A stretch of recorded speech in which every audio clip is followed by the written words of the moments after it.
Happy Monday, everybody. Wilbur's still sleeping, so just Charlotte came to story today.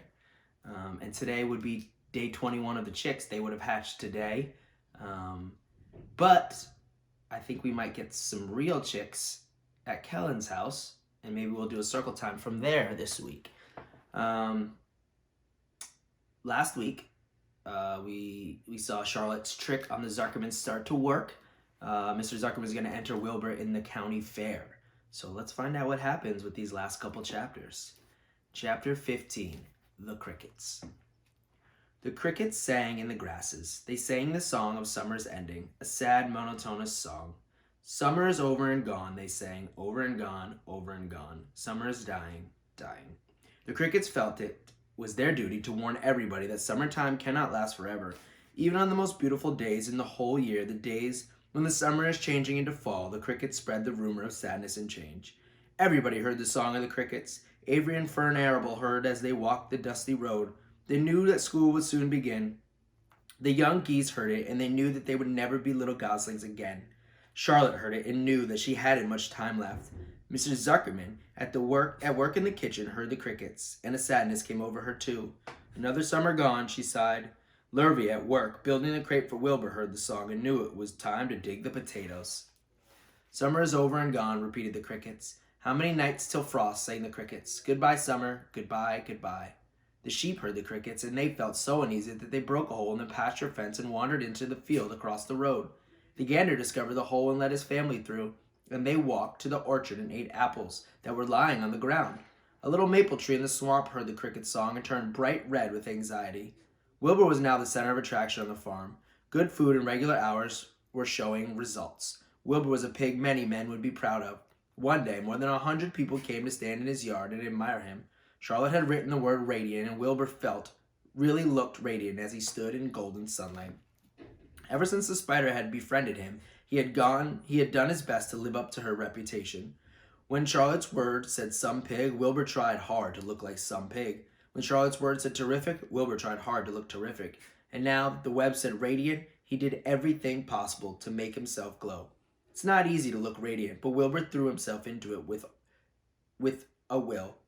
He would turn his head slightly and blink his long eyelashes. Then he would breathe deeply, and when his audience grew bored, he would spring into the air and do a backflip with a half twist. At this, the crowd would yell and cheer. How's that for a pig? Mr. Zuckerman would ask, well pleased with himself. That pig is radiant. Some of Wilbur's friends in the barn began to fear that the attention would go to his head and make him stuck up, but it never did. Wilbur was modest. Fame did not spoil him. He still worried about the future, as he could hardly believe that a mere spider would be able to save his life. Sometimes at night, he would have a bad dream. He would dream that men were coming to get him. But that was only a dream. In the daytime, Wilbur usually felt happy and confident. No pig ever had truer friends, and he realized that friendship is one of the most satisfying things in the world. Even the song of the crickets did not make Wilbur too sad. He knew it was almost time for the county fair, and he was looking forward to the trip. If he could distinguish himself at the fair and maybe win some prize money, he was sure Zuckerman would let him live. Charlotte had worries of her own, but she kept quiet about them. One morning, Wilbur asked her about the fair. You're going with me, aren't you, Charlotte? He said. Well, I don't know, replied Charlotte. The fair comes at a bad time for me. I shall find it inconvenient to leave home even for a few days. Why? Asked Wilbur. Oh, I just don't feel like leaving my web. Too much going on around here. Please come with me, begged Wilbur. I need you, Charlotte. I can't stand going to the fair without you. You've just got to come. No, said Charlotte. I believe I'd better stay home and see if I can get some work done. What kind of work? Asked Wilbur. Egg laying. It's time I made an egg sack and filled it with eggs. I didn't know you could lay eggs, said Wilbur in amazement. Oh, sure, said the spider. I'm versatile. What does versatile mean? Full of eggs? Asked Wilbur. Certainly not, said Charlotte. Versatile means I can turn with ease from one thing to another. It means I don't have to limit my activities to spinning and trapping and stunts like that. Why don't you come with me to the fairgrounds and lay your eggs there, pleaded Wilbur. It'd be wonderful fun. Charlotte gave her web a twitch and moodily watched it sway. I'm afraid not, she said.